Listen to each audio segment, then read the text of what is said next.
Halo, halo, apa kabar Anda semua? Ketemu di hari libur, tapi tetap aja kita ngomongin politik ya. Apa boleh buat, karena memang ini kita sudah masuk tahun-tahun politik dan tahun-tahun penundaan pemilu. Itu ya, yang Bung Rocky ya.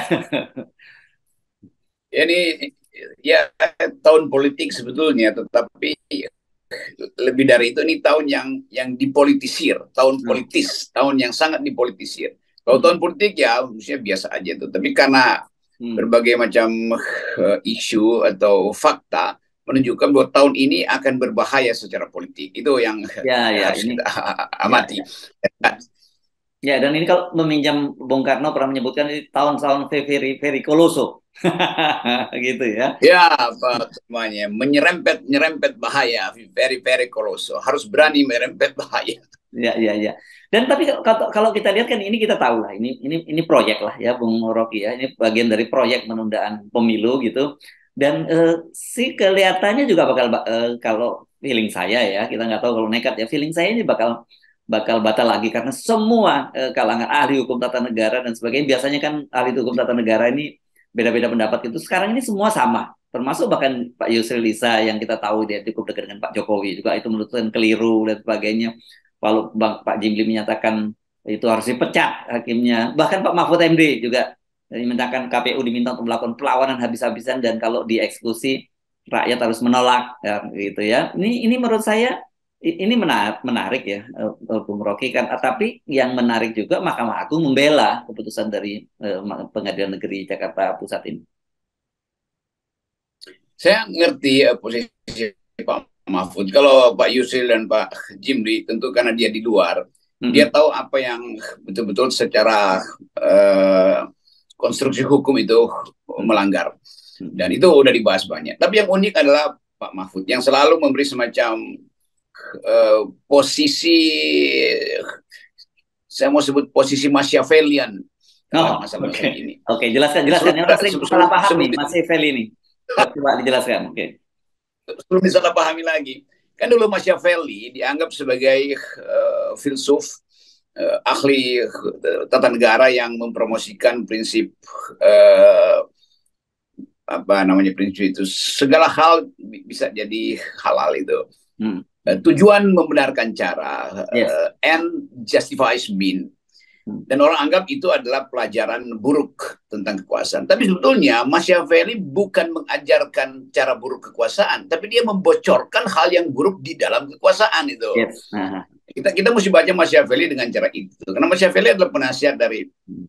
dari Pangeran Itali, dan Hmm. dia melihat sebetulnya kekacauan, intrik, kebusukan, Hmm. macam-macam yang ada di dalam istana Florence kalau nggak salah itu. Hmm. Lalu dia menulis buku The Prince. Jadi Yes. buku itu sebetulnya pelajaran etika supaya jangan berbuat seperti yang ada di dalam istana tuh. Hmm. Tapi Hmm. orang sering menganggap bahwa Machiavelli kok ngajarin hal yang buruk. Bukan, dia justru ajarin sesuatu, bocorkan rahasia istana Hmm. supaya kita tahu bahwa ada hal yang buruk di dalam istana. Nah, kira-kira Pak Mahfud sedang bertindak semacam itu tuh. Jadi Hmm. Machiavelli itu untuk Hmm. membocorkan bagian buruk dari istana. Karena itu Mahfud mengungkapkan dengan cara lain, ya lawan aja tuh. Kan seharusnya dia membela tuh karena dia Hmm. bagian dari kepentingan perpanjangan kekuasaan. Tapi Hmm. Mahfud tetap orang yang dimensi intelektualnya tetap masih tersisa. Karena itu dia mau evaluasi sebetulnya moral politik dari putusan itu. Hmm. Jadi saya kira itu lepas dari akan KPU banding atau segala macam, atau memang KPU udah banding, atau memang itu secara harus dibatalkan misalnya karena apa namanya ultra vires, melanggar apa namanya kapasitas dari pengadilan negeri untuk memutuskan sesuatu yang diatur dalam undang-undang politik. Tapi terlihat bahwa memang ada kekacauan di istana. Jadi Yes. dengan mudah kita baca apa yang terjadi dalam istana, ya kekacauan.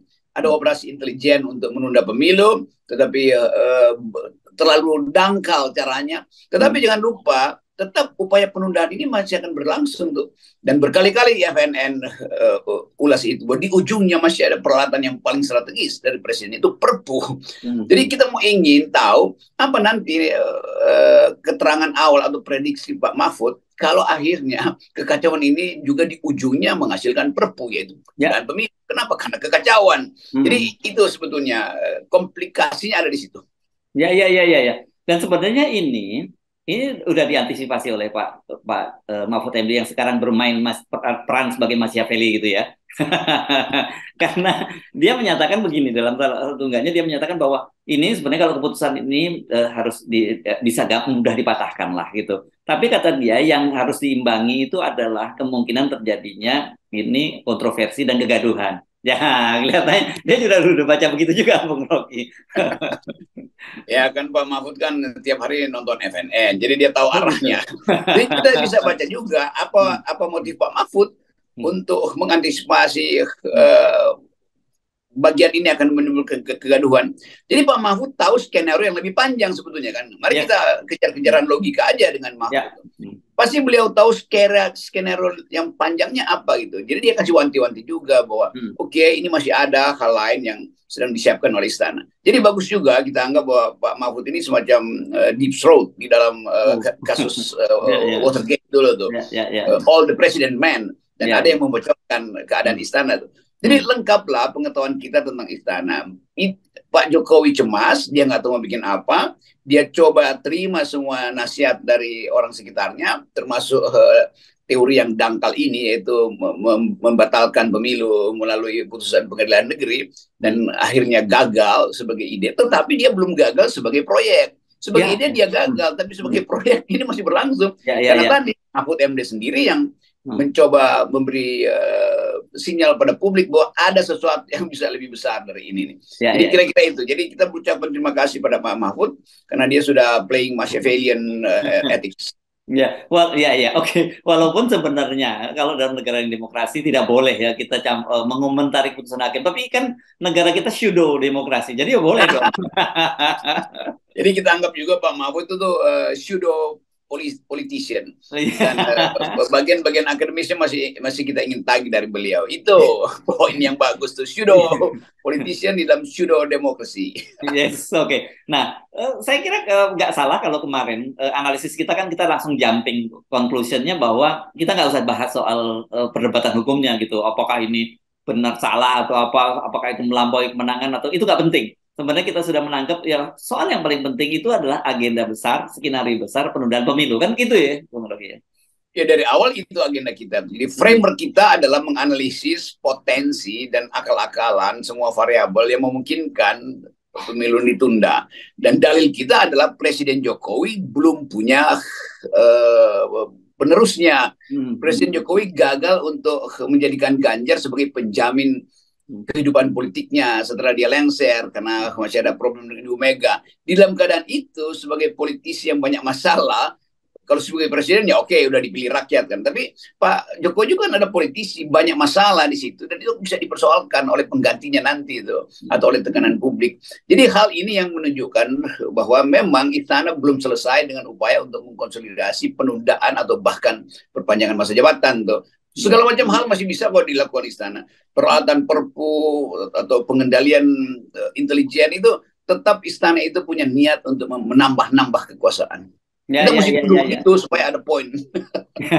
dan sekali lagi dengan apa manuver-manuver yang terjadi ini juga kan semakin mengkonfirmasi gitu ya bahwa semua survei-survei yang menunjukkan bahwa Ganjar sangat unggul di mana-mana itu sebenarnya itu bohong-bohongan saja ya, karena kalau Ganjar seperti disebutkan dalam survei-survei dia pasti menang simulasi dengan lawan Anies maupun lawan Pak Prabowo, ya ngapain ditunda pemilunya kan gitu kan, karena karena udah siap. Saya kira Ibu Mega juga tahu survei internalnya tuh bahwa Ganjar itu ya Jawa Tengah ke daerah Sumatera itu nggak ada suaranya di situ tuh. Jadi tetap ini permainan surveyor ini itu menunjukkan bahwa Pak Jokowi nggak mungkin percaya pada apa yang sebetulnya dia bayangkan itu Ganjar akan masuk di dalam putaran kompetisi lalu menang gitu. Jadi kecemasan itu membuat Pak Jokowi manuver tuh. Jadi itu betul tadi logikanya. Kalau Ganjar udah sebut aja 38% lah, belum 40%. Ya udah pemilu dijalanin aja, apa susahnya beat Anies dan kalahkan Prabowo kan. Tapi itu justru nggak terjadi. Jadi kita dengan logika gampang kita tahu bahwa kenapa masih ada kasakusuk di Pengadilan Negeri Jakarta Pusat untuk penundaan pemilu, karena Ganjar belum nyampe Mungkin 22% belum nyampe. Dan Ibu Mega pasti tahu. Ya, Kalau ya. Ibu Mega tahu bahwa Ganjar udah 40%, Ibu Mega akan nyerah. Oh iya, kita pilih Ganjar aja deh. Kan itu udah pasti jadi. Soal-soal di belakang bisa dinegokan ke Hmm. depan tuh. Hmm. Tapi faktanya itu, jadi sekali lagi Ganjar itu tetap nggak ada suaranya sebetulnya.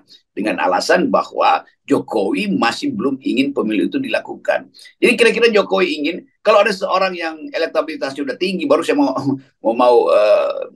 pemilu itu dilakukan supaya yang elektabilitas tinggi itu tinggal di endorse sedikit oleh Jokowi lalu dianggap itu adalah kader Jokowi itu. Ya.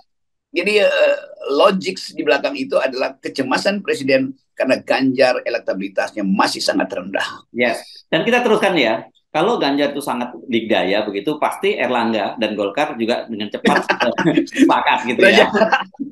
Jangan tambah-tambah nanti makin frustrasi Pak Jokowi itu. Jadi Oke. Golkar saya tahu, Golkar itu dia nggak pernah pakai surveyor Indonesia, dia pakai surveyor asing yang lebih lebih metodologi lebih kuat, dan survei asing itu kan basisnya konsumen. Jadi nggak mungkin surveyor asing itu dipengaruhi oleh amplop, dia sendiri punya reputasi. Jadi saya kira Pak Erlangga itu tahu bahwa ini mah kartu mati, ngapain gue disuruh dukung itu, Ya, mending ya. gue sendiri itu. Ya, Jadi ya. itu sebetulnya tuh, ini saudara Hersu juga suka bocor-bocor ini. Dan yang kedua, kita nggak apa-apa, kita bocorin ini kalau ini fakta ya. Saya kira semua orang juga tahu. Dan Bu Mega pun sangat paham. Kalau Ganjar maju pun dengan tidak lewat PDIP, dibekuk di Jawa Tengah, selesai juga itu persoalan kan begitu ya. Selesai barang ini kan gitu ya.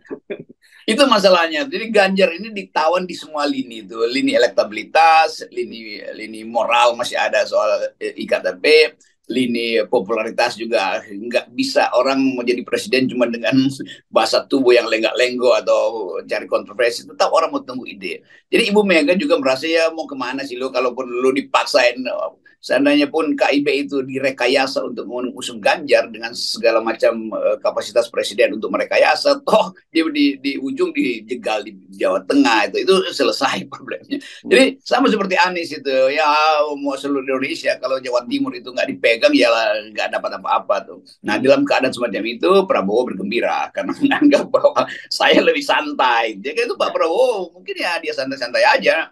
Mungkin dia tunggu dari watch dari luar aja tuh keadaan kita. Ya, ya, ya. Oke. Jadi ini memang luar biasa menarik dan kita sampai pada satu kesimpulan sebenarnya situasi ini keputusan di Majelis Hakim Pengadilan Jakarta Pusat ini menunjukkan betapa negara ini betul-betul sedang sangat kacau ya, kalau dalam bahasa SBY, what's really going on. Begitu kata Pak SBY. Dan orang bertanya Pak SBY juga going on kemana gitu. Jadi kita senang aja, kita gembira-gembira aja karena ditunda nggak ditunda tetap yang disoal adalah harga minyak goreng, harga pupuk, gabah yang rendah sekali sehingga biaya produksi lebih tinggi dari biaya jual padi. Itu semua itu yang ada di depan mata kita. Jadi kita bersimpati justru pada rakyat yang masih mampu bertahan dalam keadaan subsisten, sementara elit berupaya untuk cari celah memaksimalkan daya tawarnya. Yes, silakan. Jadi para ahli hukum terus berakrobat, bermanuver. Tapi kelihatannya sejauh ini ya, Bung Rocky, sampai dalam kasus ini yang para ahli hukum tata negara yang anda katakan di grill ya oleh istana itu belum bersuara ya, kalau saya lihat di media ya. Atau mereka udah tahu ini terlalu angin puting beliung nih, dari percuma kalau mereka muncul juga gitu. Ya sebetulnya kalau ada cara yang lebih masuk akal, gerilya aja pelan-pelan ahli tata negara ke apa namanya creeping ideas of persistensi, menambahkan perpanjangan segala macam. Tapi yang creeping ini juga merasa bahwa ini kok mainnya terlalu dangkal ya, sehingga ya, susah juga dia kan. Dia akan ditertawakan oleh mahasiswa hukum tata negara semester 2 kalau membenarkan keputusan pengadilan negeri itu tuh. Jadi inilah konsekuensi atau paradoks dari seorang penguasa yang gagal untuk menghidupkan cara bernegara yang konseptual tuh. Nah itu artinya Pak Jokowi tidak mampu lagi untuk mengendalikan keadaan melalui hal-hal yang normal, sehingga dia cari cara yang tidak normal. Tapi nanti akan dibantu, ini kan bukan keputusan Pak Jokowi, ini kan pengadilan yang independen. Di mana ada pengadilan independen di Indonesia? Itu aja jawabannya. Oke, nah tadi ngomong creeping itu atau merangkak gitu ya, kudeta sebenarnya tahapannya sudah dilakukan loh, Bung Rocky ya. Kan mereka berhasil itu dengan dengan menunda pilkada dan menjadikan 272 kepala daerah mulai gubernur, bupati dan wali kota di apa di PJ kan di ya itu, dan tidak ada protes dari publik begitu ya. Dan saya juga mendengar sih hasil lembaga-lembaga survei juga sudah memberikan semacam data kepada istana bahwa kalau ditunda pemilu rakyat tidak akan berontak. Itu sebenarnya rakyat tidak akan melawan. Itu yang membuat mereka jadi pede gitu. Iya, tapi suara rakyat kan bukan sekedar suara Tuhan, tapi suara rakyat juga ada yang suara iblis tuh yang yang membocorkan apa yang sedang direncanakan di neraka. Sebetulnya begitu kan? Oke, Bung Rocky. Mari kita nikmati, enjoy this game gitu ya. Enjoy this game, ya. Ya, dan kita dengan modal kita 0% ya, menikmati Ya, pertunjukan dengan 0%. enjoy 0%, karena disinilah Hmm. demokrasi must go on. Oke, terima kasih Bung Rocky. Ya.